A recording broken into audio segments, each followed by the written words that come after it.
محترم ناظرین السلام علیکم۔ میری پیدائش دیہات میں ہوئی اور جس گھر میں ہوئی وہاں ماحول میں غربت کے پھل ہمیشہ پکے ہوئے دیکھے۔ زرعی زمین جو وراثت میں والد صاحب کو ملی وہ کل 4 ایکڑ تھی۔ ہم 7 بہن بھائی تھے جس میں مجھے ملا کر کل 3 بہنیں اور 4 بھائی تھے۔ غربت نے ذہن کو بھی مفلوج کیا اور شعور کے شہر سے بہت دور سب بستے تھے۔ ماں کے بارے میں یہ کہوں کہ ایک اللہ لوگ تھی تو بے جان نہ ہوگا۔ محرومیوں کا بوجھ ہمیشہ جسمانی مار پیٹ کی صورت میں جھیلا، لیکن نہ کبھی والد سے لڑی اور نہ گھر چھوڑنے کی دھمکی دی۔ حالانکہ میکا چند گھر چھوڑ کر تھا۔ کبھی ماموں اس دکھ کو محسوس کرتے اور والد صاحب پر غصہ ہوتے تو وہ ایک ہی بات بولتے کہ سامنے بیٹھی ہے، پوچھو اگر میں ظالم ہوں۔ چھوٹی موٹی باتیں تو ہر گھر میں ہو جاتی ہیں۔ والدہ سر جھکا کر اپنا وزن والد کے پلڑے میں ڈال کر ان کو سرخرو کر دیتی، جس کا پھل اگلی پٹائی میں چند دن کے وقفے کی صورت میں ملتا تھا۔ جیسا کہ میں نے بتایا کہ شعور کی کمی تھی، اس لیے رشتے کا احترام کیا ہوتا ہے نابلد تھے لڑکے۔ ہم لڑکیاں ماں کا دکھ سمجھنے کے جب قابل ہوئیں تو اس وقت سنہرا دور ان کا چاندنی کے بالوں میں تبدیل ہو چکا تھا۔ لیکن کہتے ہیں نا، جس کا کوئی نہیں اس کا رب۔ تو ایک دن اوپر والے کو ترس آ گیا۔ ابا گھر پر حقے کے کش لگا رہا تھا کہ بڑا بھائی جو اب کاشتکاری دیکھتا تھا بڑے غصے سے اندر آیا۔ خلاف توقع گھر دیکھ کر ابا نے پوچھا کہ اس ٹائم کیسے آ گیا تم؟ ماں سہم گئی اور کہنے لگی کہ کھانا لیٹ ہو گیا، آج ٹانگ میں شدید درد تھا تو سوچا کہ اسکول سے چھوٹا آ جاتا ہے تو اس کے ہاتھ بھجوا دیتی ہوں۔ بھائی نے وہاں سے ہی جوتی کا نشانہ لگایا جو ماں کی پسلی میں جا لگا۔ درد سے کراہ اٹھی۔ اس لمحے ابا جی چلائے، اوے حرامی تیری یہ مجال! اندر سے درانتی کھینچی وہ تو ہم بہنیں چیختی چلائیں۔ ماں اپنا درد بھول کر بیچ میں آ گئی تو معاملہ رفع دفع ہوا۔ آس پڑوس کے گھر سے بھی آنکھیں جھانکنے لگیں۔ عورت کی آواز کا چیخنا تو معمول تھا، لیکن مردوں کا شور پہلی دفعہ برپا ہوا تو مدتشس چہرے اور آنکھیں سوال کرتی نظر آئیں۔ بھائی غلطی کیا مانتا، یہی کہتا رہا کہ ابا تجھ سے سیکھا ہے، غصہ کسی بات کا ہو نکالنا اس عورت پر ہے۔ ابا کے چہرے پر پہلی دفعہ قرب و عالم دیکھا، آنکھیں بھیگیں اور پھر بڑی گہری خاموشی اختیار کر لی۔ ایک خالہ شہر بیائی گئی تھیں، شکل کی چاند اور سیرت کی دیوی تھیں، مجھ سے خاص محبت رکھتی تھیں۔ مجھے شہر ساتھ لے گئیں جیسے تیسے بھی، لیکن آج تک اسکول میں نے پڑھ لیا تھا۔ شہر میں 2 سال رہی۔ خالہ کے بچے اسکول جاتے اور میں سلائی کڑھائی سیکھتی تھی۔ ایک دن خالہ نے کہا، میری بچی تو پڑھ لے، دماغ تیرا بہت تیز ہے، گاؤں سے قریب بھی میٹرک تک اسکول ہو گیا ہے، اس کے بعد آ جانا، میری بیٹی کے ساتھ کالج چلی جانا۔ اتنی سمجھ مجھ میں آ گئی تھی کہ پڑھنے لکھنے میں ممکن ہے کہ رشتہ اچھا میسر آ جائے، کیونکہ میں اپنی ماں جیسی زندگی نہیں گزارنا چاہتی تھی۔ بس اس نصیحت کو دل میں بٹھا لیا۔ واپس آ کر تعلیمی سلسلے کو جوڑا۔ میٹرک کرنے کے بعد ابا جی اور بھائیوں کی طرف سے یہ واضح جواب مل گیا تھا کہ کیا کرنا ہے پڑھ لکھ کر، اور نہ اتنے پیسے ہیں کہ خرچ اٹھائیں۔ خالہ کو چٹھی لکھ کر چھوڑی، وہ آئی اور مجھے اپنے ساتھ لے گئی۔ شہر میں رہ کر تعلیم بھی BA تک حاصل کر لی۔ ذہنی کشادگی میں اضافہ ہوا اور سب سے بڑھ کر خواب دیکھنے والی آنکھیں پال لیں۔ واپس گئی تو چھوٹے بھائیوں کی تعلیم پر خصوصی توجہ دی، جس کی وجہ سے انہوں نے میٹرک تک تعلیم حاصل کر لی۔ میں نے بھی ایک سکول میں بطور ٹیچر نوکری کر لی، پیسے بھی مل جاتے اور دماغ بھی روشن رہتا تھا۔ نہ جانے کب میں اس گھر کی بڑی بنی، پیسہ جوڑتی۔ دونوں چھوٹی بہنوں کے بیاہ میں یہ پیسے کام آ گئے۔ ابا جی جو اب خاموش رہتے، ان کی آنکھوں میں شکر کے جذبات آنسوؤں کی صورت میں نظر آتے تھے۔ میں تو خود کو فراموش کر بیٹھی، لیکن ماں اور ابا جی نے ایک دن خاموشی سے بتایا کہ کل تجھے دیکھنے والے آ رہے ہیں۔ عمر کا سفر تیزابیت بیت رہا ہے تو بس اپنے گھر بس جا، یہ لڑکے رہ جائیں گے، ان کا بھی کچھ ہو جائے گا، لیکن تیرا بیاہ ایک قرض بھی ہے اور فرض بھی۔ گاؤں کی لڑکی اس وقت BA پاس ہو تو دیکھنے والے اسے ایسے دیکھتے تھے کہ جیسے کوئی عجوبہ ہو۔ شکل میری ٹھیک ٹھاک تھی، شہر میں رہے سالوں نے سنورنا بھی سکھا دیا تھا، اس وجہ سے دیکھا اور پسند کر لیا۔ ایک نند نے ہلکے سے کہا، عمر کی بڑی ہے، تو دوسری فوراً بولی کہ بھائی کون سا فیڈر پیتا ہے، 40 سے کچھ اوپر ہی ہوگا۔ معاملات طے ہوئے، آنے والی گندم کی کٹائی پر شادی طے ہو گئی تھی۔ میں اس حد تک خوش تھی کہ ظفر پولیس میں ہے تو پڑھا لکھا ہے۔ میری آنکھوں کے خواب جو کہیں گم گئے تھے اود آئے، تعبیر قریب تر نظر آنے لگی۔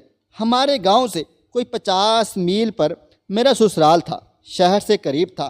ظفر موٹر سائیکل پر تھانے جاتا جو شہر میں تھا، باتیں خوب کرنا جانتا تھا، سپاہی تھا، لیکن کپڑوں کی آن شان سے کسی افسر سے کیا کم لگتا تھا۔ دراز قد، کچھ زرعی زمین بھی تھی جو ٹھیکے پر دی ہوئی تھی، گزارا اچھا چلتا تھا۔ ظفر کے اندر کہیں ایک گوار چھپا ہوا تھا۔ تمام تر خوبیوں کے باوجود جب اس کا گوار اندر سے آتا تو کہیں مجھے ابا جی کی جوانی کا عکس نظر آتا۔ میں اسے سوچ کر سہم جاتی۔ 5 سال کے عرصے میں مجھے اللہ نے 2 بیٹیوں سے نواز دیا۔ عمر جوانی کی حدود سے پہلے ہی نکل چکی تھی۔ 2 بیٹیوں کے بعد قدرتی طور پر ماں بننے سے محروم ہو گئی۔ ظفر کو جب پتہ چلا تو چڑچڑا رہنے لگا۔ اس طبیعت کی وجہ سے اس کا گوار کہیں پھپنے لگا۔ کبھی کبھار جو ہاتھ اٹھاتا تھا وہ اکثر حرکت کرنے لگا، لیکن جب میں دبا سا احتجاج کرتی تو وہ ایسا سیدھا ہوتا کہ جیسے کبھی دوبارہ یہ غلطی نہ کرے گا۔ میں جانتی تھی کہ بیٹے کی خواہش اس کو بے چین کرتی ہے، اس کا اظہار کرتا بھی تھا، لیکن عجیب فطرت کا تھا کہ جب میں اسے کہتی کہ ظفر تم چاہو تو دوسری شادی کر لو، کیا پتہ اللہ تعالیٰ دوسری سے بیٹا عطا کر دے، تو فوراً کہتا کہ تو دل نہ چھوٹا کیا کر، کیا پتہ دوسری سے بھی نہ ہو تو ضرور سوتن تجھ پر لاؤں۔ اور جب میں خاموش رہتی تو بیٹے کی محرومی کا ذکر کیا کرتا تھا۔ سچ پوچھیں تو میں اسے سمجھ نہیں پاتی تھی، لیکن اس کی طبیعت میں چڑچڑاپن بڑھتا ہی جا رہا تھا۔ میں جو اس کے اندر کے گوار کو پڑھ چکی تھی اس سے خوف زدہ رہنے لگی تھی۔ ایک دن ہانڈی میں نمک تیز ہو گیا تو اس روز زور سے میری گردن پر مکہ مارا۔ مجھے اپنا آپ ڈوبتا محسوس ہوا۔ میں جو چارپائی گری تو منہ سے جھاگ نکلنے لگا۔ میری ایسی حالت دیکھ کر ظفر گھبرا گیا، جلدی سے اٹھا، پانی کے چھینٹے منہ پر پھینکے، گردن سے اٹھایا، گالوں کو زور زور سے تھپتھپایا، چیخنے لگا کہ ہوش کر۔ اس کی چیخ نے ڈوبتی ہوئی زندگی کو گویا آواز دی۔ میری آنکھوں کی پتلیاں جو چڑھ چکی تھیں تھم گئی۔ میرے منہ سے فقط اتنا نکل سکا کہ پانی۔ ظفر نے جلدی سے پانی پلایا، پانی اندر گیا اور سانس بحال ہوئی تو جیسے ظفر کی جان میں جان آ گئی۔ اس دن میں تو بچ گئی، لیکن آنے والے دنوں میں گردن پر لگا مکہ میری تباہی کا سبب بن گیا تھا۔ شروع میں مجھے چلنے میں دشواری محسوس ہوتی اور آہستہ آہستہ مجھے اپنا توازن قائم کرنے میں مشکل پیش آنے لگی۔ اس واقعے کے بعد اگرچہ میں بچ گئی، لیکن ظفر کے اندر چھپے گوار کی موت واقعہ ہو گئی تھی۔ اس نے بڑی دلجوئی کی، ہاتھ جوڑ جوڑ کر معافی مانگتا تھا۔ علاج میں کسر نہ اٹھا رکھی، لیکن میری حالت بدتر ہوتی چلی گئی۔ آخر کار بات نیورو سرجن تک چلی گئی۔ سی ٹی اسکین کروائے تو وجہ پتہ لگی کہ حرام مغز پر لگی چوٹ سے ذہن اور جسم کا باہمی رابطہ نظام کمزور ہو چکا اور آنے والے دنوں میں یہ مکمل نکارہ ہو سکتا ہے، جس سے مکمل جسم بے حس ہو جائے گا۔ اس دن ظفر نے گھر آ کر پیر پکڑ کر معافی مانگی، تڑپا، رویا، چلایا، لیکن یہ سب بے سود تھا۔ میں معذور ہو کر چارپائی پر پڑ گئی۔ بچیاں چھوٹی تھیں، کیسے سنبھالتی؟ میری ماں اپنی بوڑھی ہڈیوں کا بوجھ اٹھائے مجھے سنبھالنے آ گئی۔ سال بھر گزارا تو ایک دن ابا جی میرا پتہ لینے پہنچے۔ ہم تینوں نے ایک فیصلہ کیا۔ رات ظفر جب ڈیوٹی سے واپس آیا تو ابا جی نے اسے کہا کہ ظفر، ہم نے یہ فیصلہ کیا ہے کہ تو دوسری شادی کر لے، اسے ہم اپنے گھر لے جائیں گے۔ میری گھر والی کب تک یہاں بیٹھے گی؟ بچیاں چھوٹی ہیں، تو شادی کر کے عورت لے آ جو تجھے اور ان بچیوں کو سنبھال لے۔ اس گھر میں جوان بہویں ہیں، مل جل کر سنبھال لیں گی۔ ظفر نے کچھ تأمل کے بعد حامی بھر لی۔ ایک رخصت ہو کر آئی اور تو اور دوسری رخصت ہو کر چلی گئی۔ ہوٹر بجاتی ایمبولینس میں مجھے اسی گھر میں منتقل کیا گیا جہاں سے کبھی میں کار میں رخصت ہو کر ظفر کے گھر گئی تھی۔ زندگی بھاگتی تھی لیکن میرے لیے رینگنے لگی۔ 2 بھابیاں دن کو دیکھتی اور رات کو ماں۔ ظفر ہفتے میں ایک دن بچیوں کے ساتھ آتا اور کبھی کبھار میری سوکن کو لے آتا۔ ہر دفعہ معافی مانگتا اور میں خاموش ہو جاتی۔ پتہ نہیں کیوں وہ اس بات پر اصرار نہ کرتا کہ میں اپنے منہ سے کہوں کہ میں نے اسے معاف کر دیا۔ میری زبان سے کجا کبھی دل کے نہا خانے سے بھی اس کے لیے معافی کی صدا نہ آتی تھی۔ جب بھی سوکن کو ساتھ لاتا تو میں اس کے پیٹ کو دیکھتی جو بڑھتا جا رہا تھا۔ اس لمحے مجھے ایسا محسوس ہوتا کہ میرے جسم سے اترنے والا ماس میری سوکن کے پیٹ میں بچے کی صورت میں منتقل ہو رہا ہے۔ میں سوکھ کر پنجر بن گئی اور میری سوکن 9 ماہ کے پیٹ سے آخر وہ دن آیا کہ ظفر کے بیٹا پیدا ہوا۔ بے حد خوش تھا، مٹھائی کا ٹوکرا لایا، گاؤں بھر میں تقسیم کیا۔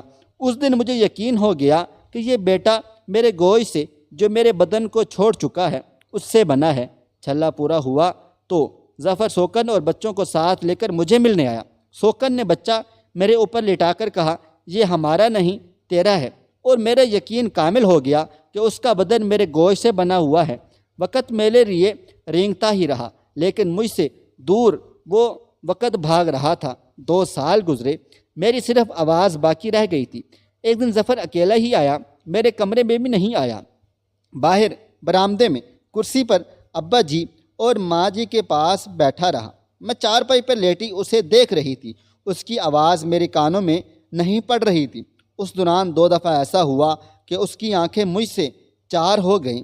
میں منتظر رہی کہ وہ اندر آئے گا لیکن وہ مجھ سے ملے بغیر ہی چلا گیا تھا۔ تھوڑی دیر بعد ماں اندر آئی اور زاروں قطار رونے لگی۔ میں نے وجہ پوچھی تو کہنے لگی، ظفر کہہ رہا تھا تو اب بچے گی نہیں۔ ساتھ ساتھ آنسو صاف کرتے جاتی اور بولتے جاتی کہ بول گیا ہے جب یہ مر جائے گی تو اسے اپنے گاؤں میں دفناؤں گا۔ اس رات ماں بہت روتی تھی اور کہتی تھی کہ اللہ میرے بعد اسے اٹھانا، میں تجھے اپنے صبر کا واسطہ دیتی ہوں، قبر تیار ہے تو میں بھی مرنے کو تیار ہوں۔ اس رات ماں ایسے کرا رہی تھی کہ مجھے وہ دن یاد آ گیا جب بھائی نے جوتی ماری تھی تو ماں در سے کراہی تھی۔ نہ جانے کیوں مجھے ماں کے کراہنے کے بعد ابا جی کی گہری خاموشی یاد آئی اور میں اندر سے ہل گئی۔ صبح سویرے سرہانے پہ پڑا موبائل چیخا تو آنکھ کھلی، ظفر کے نمبر سے فون تھا۔ میں سمجھ گئی کہ کل مجھ سے ملے بغیر چلا گیا تو شاید اس لیے فون کیا۔ میں نے کال اٹھائی تو دوسری طرف سے میری بیٹی کی آواز تھی جو روتے ہوئے بتا رہی تھی کہ صبح ڈیوٹی سے آتے ہوئے ابو کا موٹر سائیکل پر ایکسیڈنٹ ہو گیا اور وہ موقع پر ہی دم توڑ گئے۔ انا للہ و انا الیہ راجعون۔ سوئم کے بعد بھائی نے بتایا کہ گورکن کہہ رہا تھا ظفر چند دن پہلے آیا تھا اور کہہ گیا تھا کہ چاچا ایک قبر تیار رکھنا، کبھی بھی ضرورت پڑ سکتی ہے۔ اس کے بعد سے اب تک اس گاؤں میں مشہور ہے کہ پولیس والا بڑا اللہ والا تھا، اسے اپنی موت کا علم ہو گیا تھا۔ میں اب بھی زندہ ہوں، دونوں بیٹیاں میرے پاس آ گئی ہیں اور ایک دن میری سوکن آئی اور ظفر کا بیٹا میری گود میں ڈال گئی، یہ کہہ کر کہ جہاں اب اس کا رشتہ ہو رہا ہے وہ لڑکے کو قبول نہیں کر رہے۔ میرا یقین اب کامل ایمان بن چکا تھا کہ یہ بچہ میرے گوشت سے ہی بنا ہے۔ خواہش صرف اتنی ہے کہ کچھ الفاظ لکھوں جس سے کوئی گمراہی کے راستے پہ جاتے جاتے رک جائے، اور نہ بھی رکے تو سوچ میں ضرور پڑ جائے۔ دوستو، ویڈیو پسند آئی ہے تو اس ویڈیو کو لائک کریں، شیئر کریں۔ اگر آپ نے ابھی تک میرا چینل سبسکرائب نہیں کیا ہوا تو ابھی سبسکرائب کر لیں، ساتھ میں بیل آئیکن کو بھی ضرور پریس کر لیجئے گا تاکہ نئی اپلوڈ ہونے والی ہماری ویڈیوز کا نوٹیفیکیشن آپ کو بروقت ملتا رہے۔ اور مجھے آپ اگلی ویڈیو تک اجازت دیں۔ اللہ حافظ۔